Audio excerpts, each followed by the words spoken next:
Welcome to Forgotten Fronts, Warfare Across the Ages. I'm your host, and here we explore the battles, leaders, and strategies that shaped our world.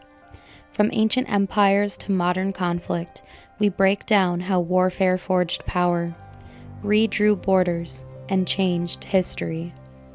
Welcome to the front lines. Okay guys, we have been doing this for a whole month, and that feels absolutely insane to me. So thank you guys for sticking along while I go through this and just do something that I have a huge passion for. Today, we're talking about something that I genuinely think is one of the coolest things in military history. And I know I say that a lot on this podcast, but this one really deserves it. Because just imagine this for a second. You're standing on a battlefield in the 1600s. There's smoke in the air, cannons firing somewhere in the distance, soldiers shouting orders in languages you might not even understand. Armies are forming lines, infantry are preparing to fight, and the tension is thick because everyone knows the battle is about to begin. And then you hear something. Not cannon fire, not drums, but hooves. Thousands of them. And when you look up over the hill, you see armored cavalry riding straight toward you.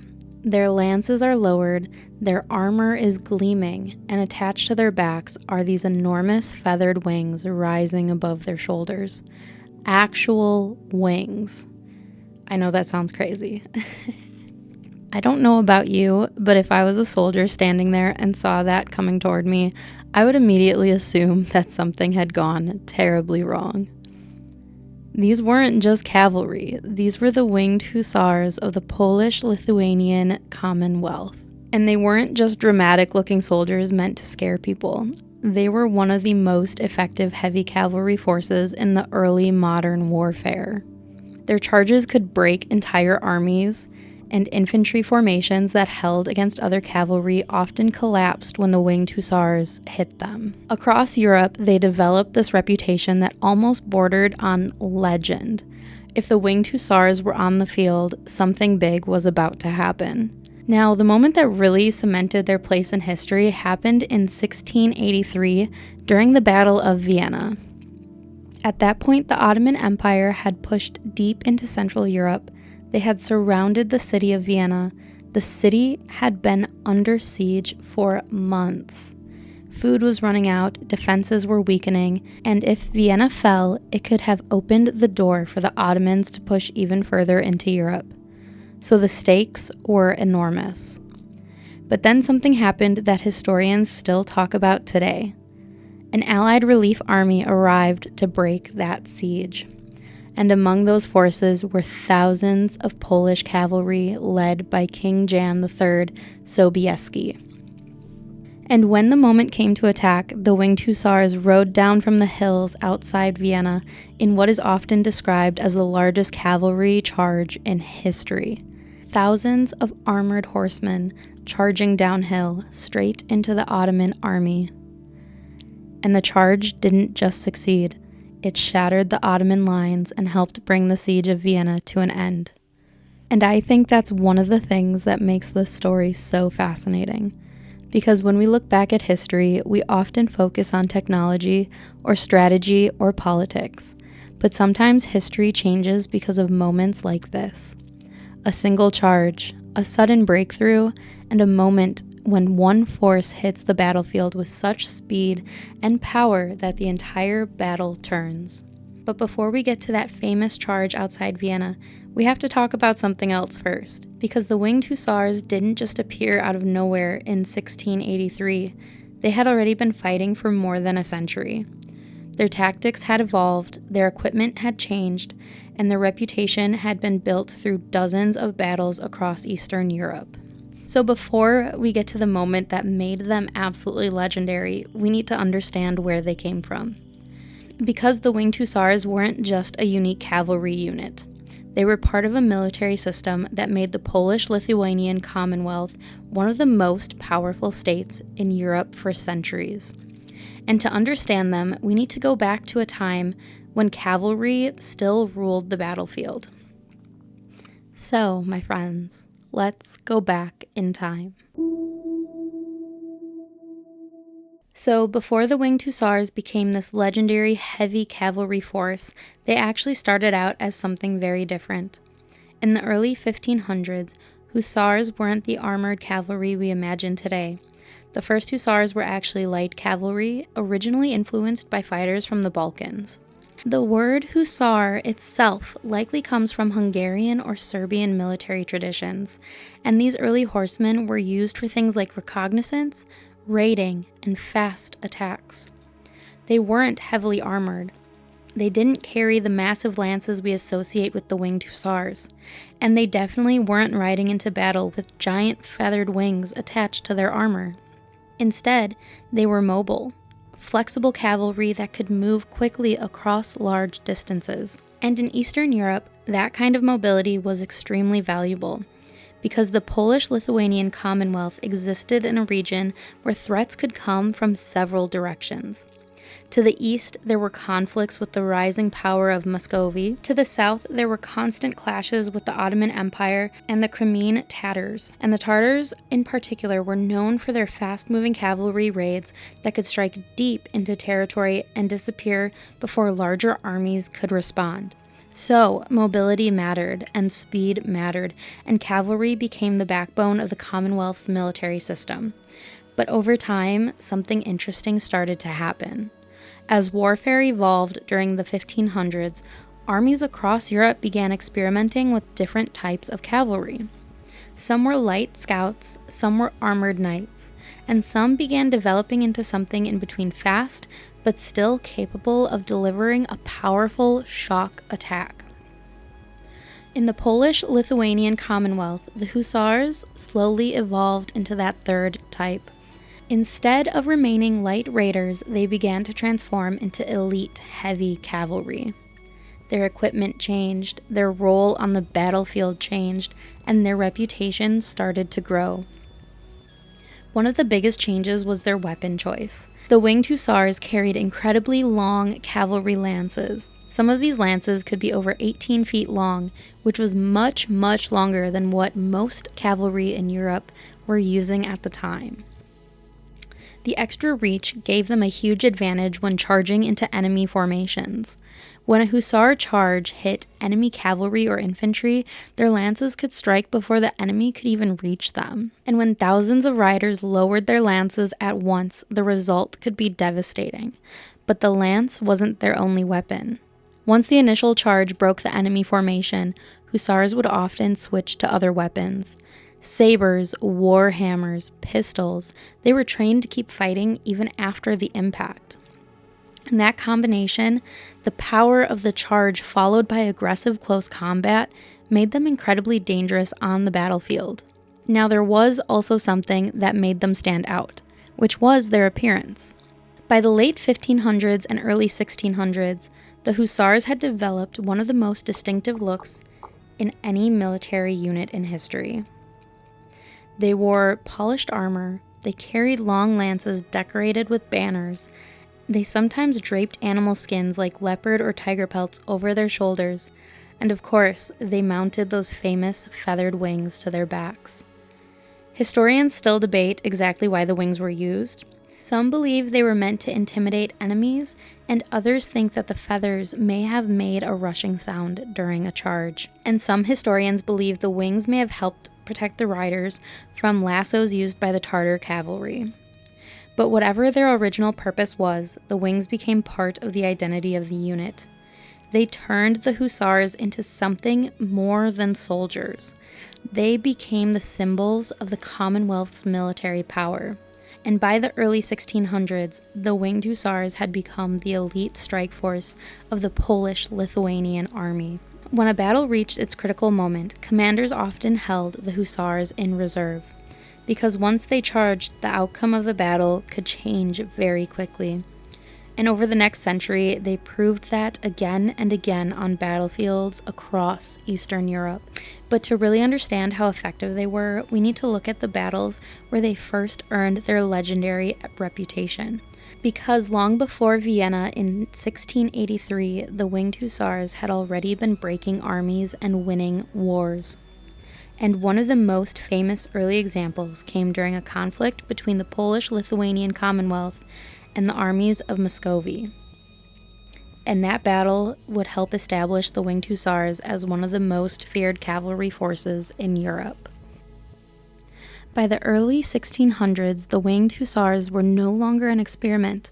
They had evolved into the elite cavalry force of the Polish-Lithuanian Commonwealth. Their equipment was refined, their tactics were disciplined, and their reputation was starting to spread across Eastern Europe. But reputation in warfare are not built by uniforms and equipment. They are built by victories. And one of the battles that truly established the Winged Hussars as one of the most formidable cavalry forces in Europe took place in 1610 during a conflict between the Polish-Lithuanian Commonwealth and the forces of Muscovy. The battle is known as the Battle of Kloshino. At the time, the political situation in Eastern Europe was chaotic. Muscovy was going through what historians now call the times of trouble, a period of political instability, famine, and civic conflict. Several factions were competing for control over the Russian throne. And like many periods of instability, neighboring powers saw an opportunity to intervene.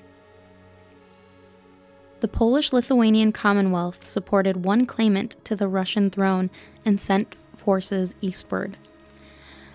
Eventually, those forces encountered a large Russian army supported by Swedish mercenaries near the village of Kloshino. On paper, the Polish-Lithuanian army should have lost. The Russian and Swedish forces together may have numbered around 30,000 troops. The Polish-Lithuanian army had roughly 6,500 soldiers, outnumbered almost 5-1. And the majority of those 6,500 soldiers were cavalry, including a significant number of Winged Hussars. The commander of the Polish forces was Hetman Stanisław Sobieski, one of the most experienced military leaders in the Commonwealth. Sobieski understood that a long battle would favor the larger Russian force, so instead of waiting, he decided to attack. The battlefield itself presented challenges. The Russian and Swedish forces had positioned themselves behind defensive barriers, wooden fences, and field fortifications designed to slow cavalry attacks. For most cavalry units, charging fortified infantry would have been extremely risky, but the Winged Hussars were trained to deliver repeated shock attacks, and that's exactly what they did. Over the course of the battle, the Hussars launched multiple charges against the enemy positions. Charge after charge, wave after wave of armored riders. Their long stances gave them reach over infantry. Their horses were trained for aggressive impact, and their discipline allowed them to reform quickly after each attack. Eventually, the pressure began to break the enemy lines. The Swedish mercenaries, seeing the battle turning against them, withdrew. The Russian forces soon followed, and despite being massively outnumbered, the Polish-Lithuanian army won a decisive victory. The aftermath was astonishing. The road to Moscow was suddenly open, and for a brief moment in history, Polish forces actually entered Moscow and installed a Polish prince as the Tsar. Now, that political situation would not last, but the military impact of the battle was undeniable. Across Europe, people began to hear stories about the cavalry that had defeated a much larger army. Stories spread about their armor, their wings, and their devastating charges, and over time, those stories helped transform them into something almost legendary. But the truth behind the legend was actually much simpler. The Winged Hussars were successful because they combined several advantages: superior cavalry training, extremely long lances, well-bred war horses capable of powerful charges, and disciplined formations that allowed them to attack repeatedly without losing cohesion. They were not invincible, but when used correctly, they were incredibly effective. And over the next several decades, they would prove that effectiveness again and again and again on battlefields across Eastern Europe. By the time the late 1600s arrived, their reputation had grown so large that the mere presence of winged hussars could influence the morale of entire armies. Which brings us closer to the moment most people associate with them today. The battle that would become their most famous. The battle that would involve one of the largest armies in Europe, a city under siege, and a cavalry charge so massive that historians still debate whether anything like that has ever happened again. And that was Vienna. By the late 1600s, Europe was facing one of the most powerful empires in the world, the Ottoman Empire. At its height, the Ottoman Empire stretched across 3 continents, from North Africa, across the Middle East, and deep into southern Europe. It controlled enormous territories and commanded massive armies. For centuries, Ottoman forces had expanded steadily westward.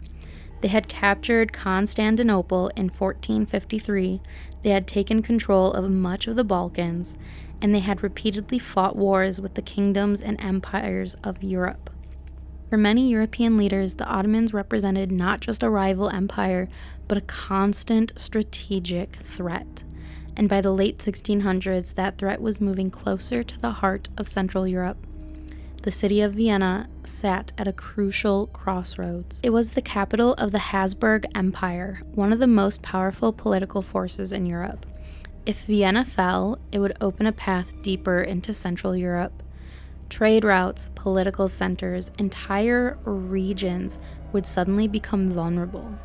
And in 1683, the Ottoman leadership decided to take that risk.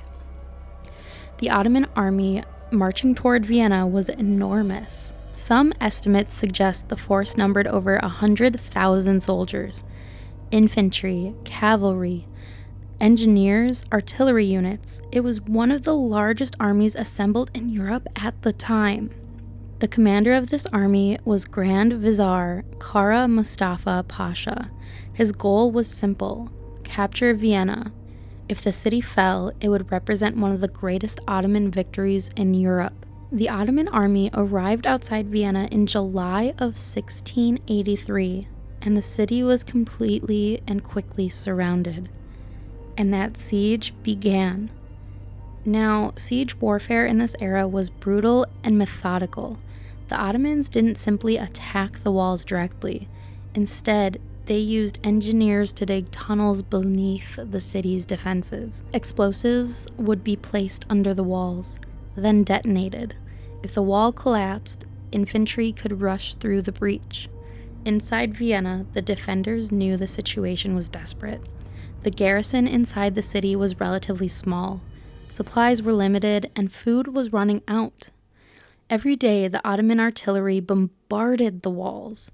Every night, soldiers listened for the sound of enemy tunneling underneath their feet, because if the Ottomans succeeded in blowing open the defenses, the city could fall very, very quickly. As the siege continued through the summer, the situation grew worse. Sections of the city walls were damaged. Explosions from Ottoman mines tore open parts of the defenses. Fires broke out across the city. Disease began spreading among the defenders, and by early September, Vienna was close to collapse.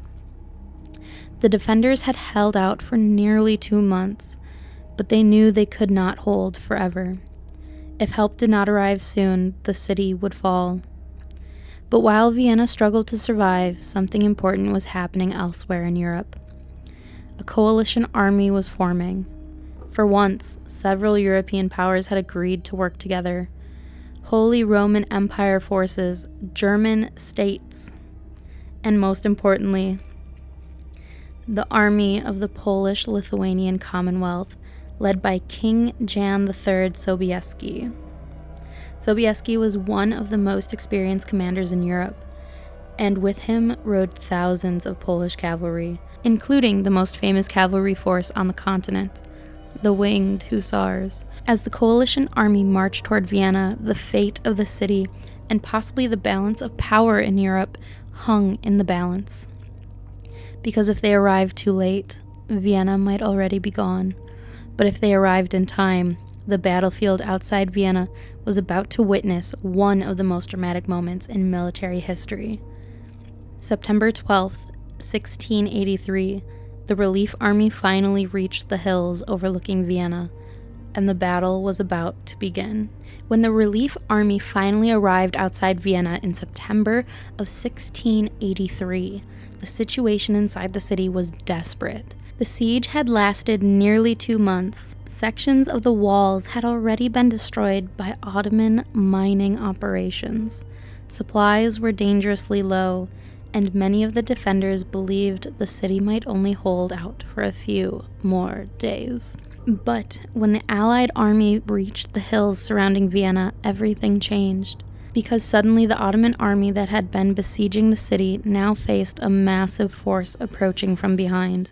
The coalition army gathered outside Vienna was enormous. It included troops from several parts of Europe, forces from the Holy Roman Empire, German states, Australian troops, and the army of the Polish-Lithuanian Commonwealth led by King Jan III Sobieski. In total, the Allied army likely numbered around 70,000 soldiers, still smaller than the Ottoman force surrounding Vienna, but strong enough to challenge them. Sobieski immediately understood something important about the battlefield. The Ottoman army had been focused on the siege. Their camps stretched across the plains surrounding Vienna. Their fortifications were oriented toward the city walls, not toward the hills where the relief army was now. This meant the Ottomans were suddenly in a dangerous position. They were caught between two forces, the defenders inside Vienna and the relief army preparing to attack from the surrounding high ground. On the morning of September 12th, the battle began. At first, the fighting focused on the wooded hills, overlooking the battlefield. Imperial infantry and German forces pushed forward, clearing Ottoman troops from defensive positions among the trees. The fighting was intense. Both sides knew the stakes. If the Ottomans could hold the high ground, they might still prevent the relief army from reaching the plains. But slowly the Allied forces pushed forward. Hour by hour and minute by minute, the Ottoman lines began to fall back. By the afternoon, the coalition army had moved down from the hills and onto the open ground outside Vienna. And this is where the situation began to change absolutely dramatically. The Ottoman army was now fighting on two fronts. The defenders inside Vienna were launching attacks from the city. At the same time, the relief army was pushing forward across the battlefield. And waiting behind the advancing Allied forces was the largest concentration of cavalry on the field. Thousands of mounted soldiers, including the elite cavalry of the Polish-Lithuanian Commonwealth. Among them were the Winged Hussars that had not yet entered the battle. Sobieski was holding them in reserve because cavalry like the Hussars were most effective at one specific moment. Not at the beginning of the battlefield, but at the moment when the enemy lines were beginning to weaken.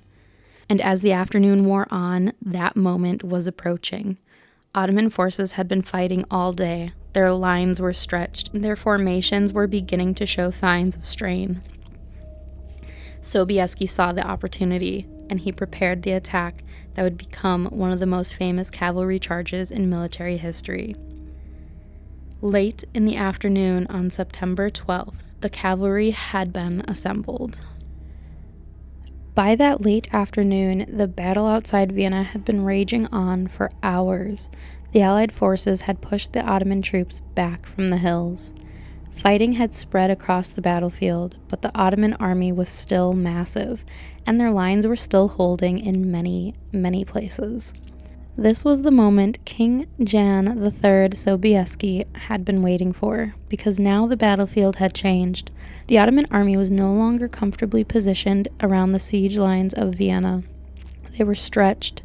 They were reacting to attacks from multiple directions, and their formations were beginning to lose cohesion. Sobieski knew that if he could strike hard enough at the exact right point, the Ottoman army might collapse, so he gave the order.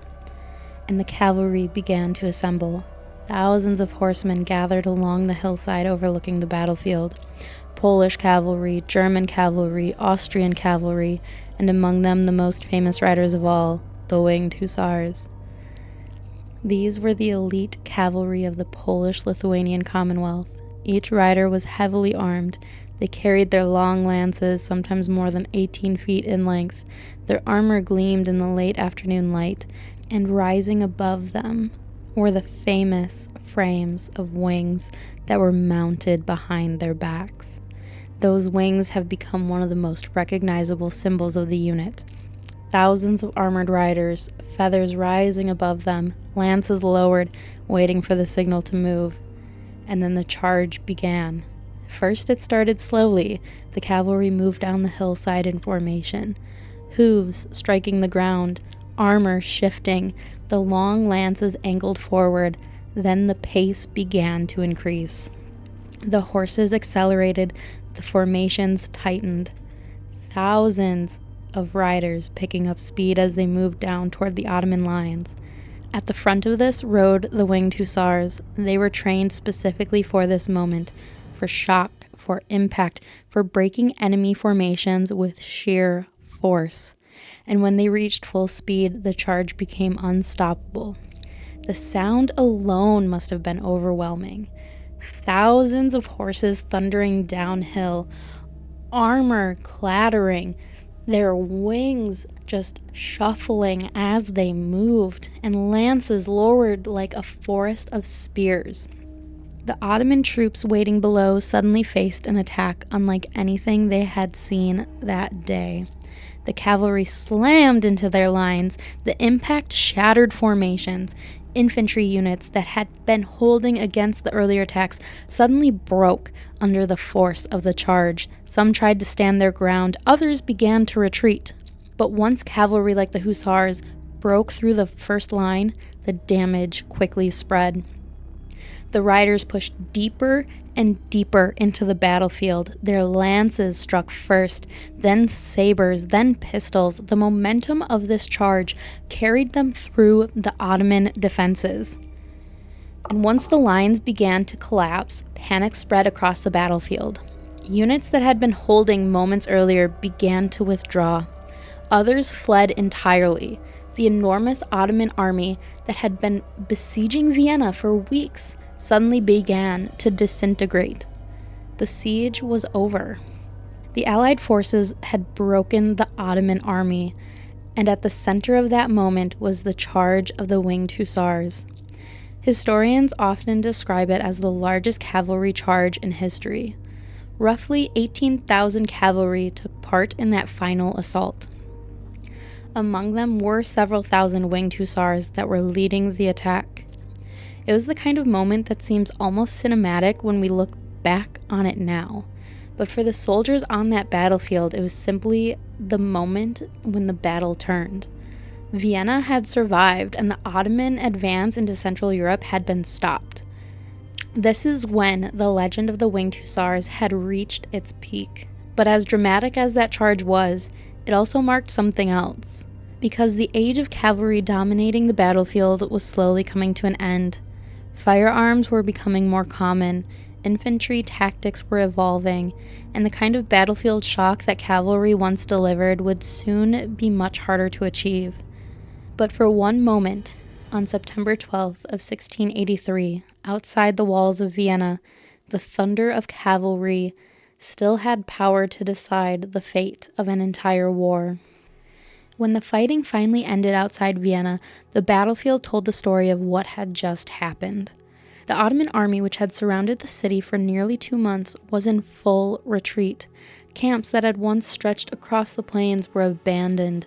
Tents, equipment, artillery pieces, and supplies were left behind as soldiers fled the battlefield. For the defenders inside Vienna, the relief must have been overwhelming. For weeks, they had listened to artillery pounding their walls. They had watched sections of the city crumble under mining explosions. Food was running out, and many believed the city was only days away from collapse. And then suddenly the siege was over. The relief army had arrived, and the Ottoman army had been defeated.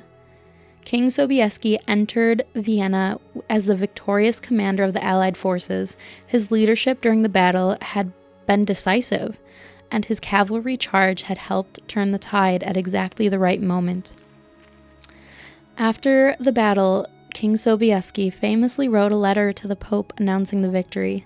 In that letter, he wrote the words, "We came, we saw, God conquered." The victory at Vienna was more than just the end of a siege. It marked a turning point. For decades, the Ottoman Empire had been expanding steadily into Europe. Their armies had captured territory across the Balkans and pushed deep into Central Europe. But Vienna represented the limit of that expansion. After 1683, the balance of power suddenly began to shift. European forces would begin to push back against Ottoman control in the years that followed. And while the Ottoman Empire remained powerful for many years, its ability to advance deeper into Europe had been stopped. For the Winged Hussars, the Battle of Vienna became the defining moment of their history. They had already fought in dozens of battles across Eastern Europe.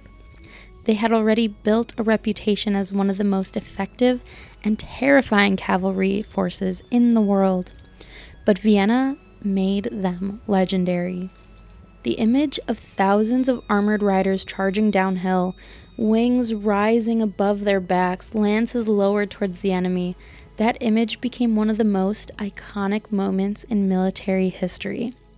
Even today, centuries later, the Winged Hussars remain one of the most recognizable forces ever fielded.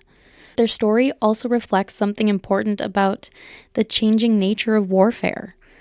Because by the late 1600s and early 1700s, the battlefield was evolving. Firearms were more advanced, infantry formations were becoming more disciplined, and artillery was becoming increasingly powerful. The kind of devastating cavalry charges that had once decided battles were becoming harder to execute. Gradually, the dominance of heavy cavalry began to fade, and the Winged Hussars continued to serve for many years after Vienna, but the era in which cavalry ruled the battlefield was slowly coming to an end. Still, their legacy remained. They represented the peak of shock cavalry warfare, elite riders, powerful war horses, long lances designed to break enemy formations with a single devastating charge. And for one moment in history, outside the walls of Vienna, in 1683, they delivered one of the most dramatic cavalry attacks the world had ever seen. A charge that helped save a city, and a charge that secured their place in history. Honestly, the more I read about the Winged Hussars, the more I keep thinking about how surreal that moment outside Vienna must have been. Because today when we think about warfare, we think about tanks, aircraft, missiles, satellites, technology pretty much everywhere. But back then, so much of a battle could still come down to something very simple. And that was momentum, that was courage, that was timing, and sometimes a cavalry charge. And honestly, what sticks with me about the Winged Hussars is that they weren't just dramatic-looking soldiers in armor with feathers on their backs. They were incredibly disciplined fighters. They were trained constantly, and their horses were bred and trained for war. Their weapons were designed specifically for the kind of shock combat they specialized in. Everything about them was built for that moment when the charge began. And when it worked in a way that could completely break an enemy army.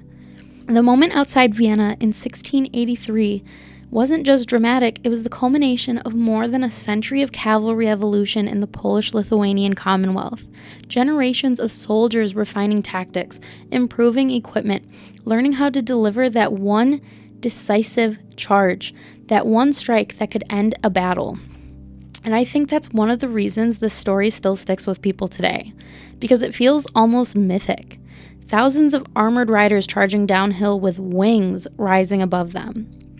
I can't imagine how the defenders of Vienna just felt when they saw their saviors, essentially, coming down these hills on horses and wings. That is so powerful. But behind this dramatic image, there was something really real. And That was the training, that was the strategy, that was the leadership, and a moment where everything came together at exactly the right time. The Winged Hussars didn't just look legendary. On September 12th of 1683, outside Vienna, they proved that they were. Thank you all for listening. Until next time, I will see you on the front lines.